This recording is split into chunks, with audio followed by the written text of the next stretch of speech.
Honourable Senators, I rise today to speak to Bill S-241. I would like to thank Senator Tanis for putting this bill forward and providing an opportunity to challenge ourselves with how we manage gaming in this country. I support the objective of this bill, and I believe it is an overdue conversation. It is a conversation about economic reconciliation, and Indigenous jurisdiction over economic activity is a core part of that work. The Truth and Reconciliation Commission's Call to Action number 92 focuses on this point. It calls on the corporate sector to adopt the United Nations Declaration on the Rights of Indigenous Peoples as a reconciliation framework and apply it to core operational activities involving Indigenous peoples and their lands and resources. We know that UNDRIP itself recognizes that Indigenous peoples have the right to determine priorities and strategies for the development and use of their lands and resources. Colleagues, I believe that gaming on reserve lands falls squarely within that space, and that is why I support the principle of this bill. I understand that gaming is a complex sector. The relationship between federal, provincial, and Indigenous jurisdictions is hard to map out, and changing it is a wicked problem. But nonetheless, principles like UNDRIP and Call to Action 92 were not in place when provinces were granted authority over gaming. Indigenous governments were not a part of that decision.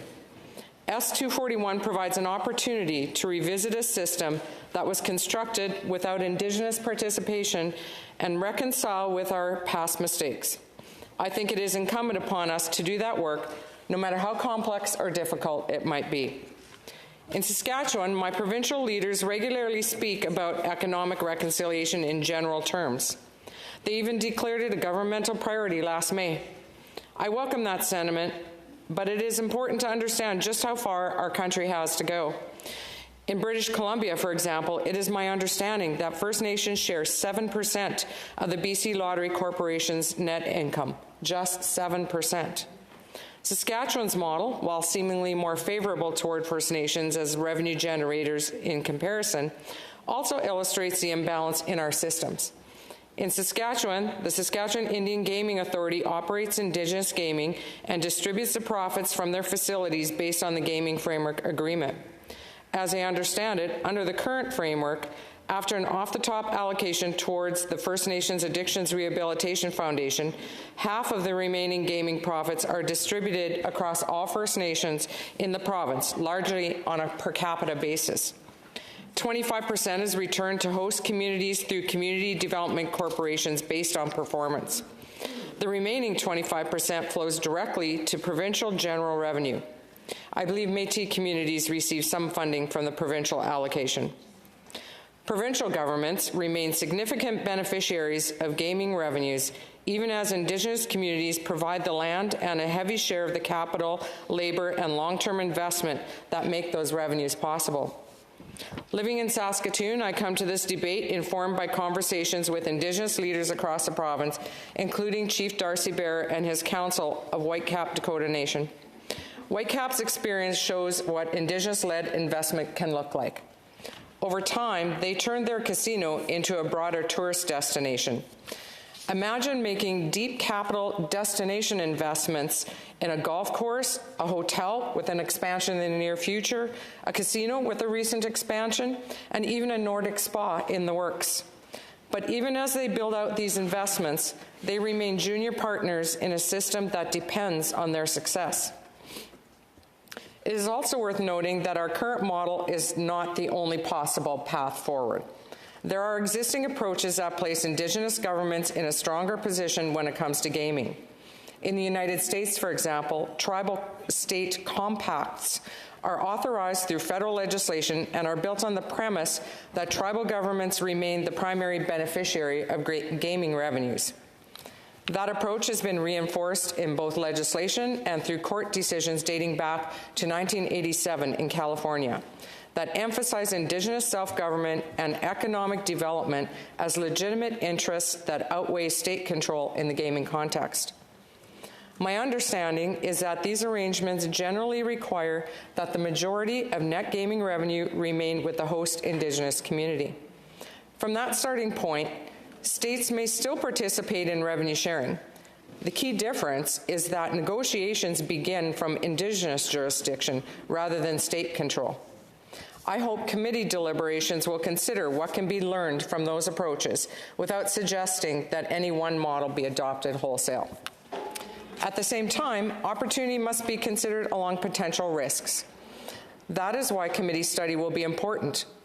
Former Saskatchewan Senator Brent Cotter raised the issue of equity among First Nations during debate on an earlier version of this legislation, and I spoke with him about this concern not long ago.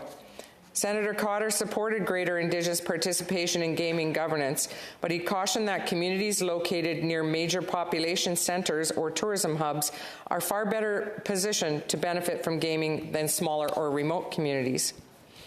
In Saskatchewan, we have a shared revenue model that supports a wide range of First Nations, including those that do not host gaming facilities themselves. His concern is that if individual First Nations can opt out of existing provincial frameworks, it could weaken collective benefit models that currently support a broader range of communities. That could have real impacts on communities that have not had the same access to capital or market opportunity. Having said that, and it has been noted by Senator Tanis, other forms of First Nations revenue-producing economic development are not tied to revenue sharing with all other First Nations and provinces. For me, the bottom line is that economic reconciliation requires that we trust Indigenous governments to make their own economic development decisions and investments. Additionally, Bill S-241 does not directly address how gaming or potential gaming communities would participate in or benefit from a new framework, and that is something that should be considered. A memorandum of understanding signed by 15 First Nations in Canada in 2024, including 8 from Saskatchewan, recognizes and outlines an Indigenous-led approach. This includes the need for a national Indigenous gaming authority, something that Chief Darcy Baird described to me as necessary to implement fair gaming practices. Additionally, the issue of access to market will need consideration. Based on conversations with my team and I had with Saskatchewan Indian Gaming Authority and the Saskatchewan Minister responsible for lotteries and gaming, the Honourable Jeremy Harrison, market saturation is a concern that must be considered. The Saskatchewan minister has indicated that he does not support this legislation. Discussions will likely be very robust regarding any market controls in this industry, whether there should be limitations on new entrants, or, like other industry, whether the market itself should decide. Committee study will help us to assess these questions and determine whether amendments might improve the bill. That is a constructive step, but if S-241 passes, similar discussions will also need to take place across the country. In the face of this complexity, the Senate should hear directly from communities with limited gaming capacity to understand their concerns, not just to inform our work on this legislation, but also to help provide reference material for folks across the country regarding best practices and how to shape Indigenous-led systems of tomorrow. Committee consultations should also engage Métis groups. This legislation reflects the reality of reserve-based gaming. At the same time, Métis communities are rights-bearing Indigenous peoples, and their economic participation in gaming has largely depended on provincial policy choices. Committee should consider whether this legislation has indirect effects on Métis communities, and their perspectives must be heard. Another issue raised by former Senator Cotter are jurisdictional mechanics. As I understand it, this bill would effectively displace provincial gaming authority where a First Nation chooses to exercise jurisdiction.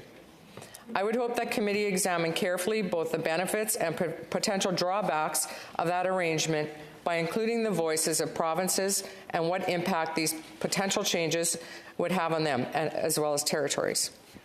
But again, this should be done while being mindful that economic reconciliation takes genuine effort and may not be comfortable for everyone at the table. I will also say that as the former Director of Mental Health and Addiction Services for the Saskatoon Health Region and the Saskatchewan Health Authority, I know that gambling is not only an economic activity. It has well-documented impacts on addiction and mental health, which creates a duty of care for those who operate gambling systems and raises questions about how associated harms are addressed. Bill S-241, as Bill S-241 proposes a shift in gaming jurisdiction, I have no doubt that First Nations regulation is committed to do the same, if not enhanced, responsible gaming standards and treatment supports. Colleagues, what is ultimately necessary is to understand how this bill would function in practice, given the complexity of the gaming system it would affect. Committee study would allow us to hear directly from a range of First Nations, including communities with limited gaming capacity, and to assess whether this approach is workable. We know of models outside of Canada that put Indigenous jurisdiction first, so this is possible. We know that this legislation aligns with UNDRIP. We know that economic reconciliation is key to broader reconciliation. We know that many First Nations are thriving in many economic sectors. And we know that many First Nations have extensive and successful experience in the gaming industry and have, in fact, invested significant capital in creating a fulsome tourism experience. We have reached the point where it is incumbent that we examine closely and listen to First Nations about what economic independence looks like and move forward on getting there while removing colonizing oversight. And for these reasons, honourable colleagues, I support referring this bill to committee. Thank you. Merci. Miigwech. Marcy.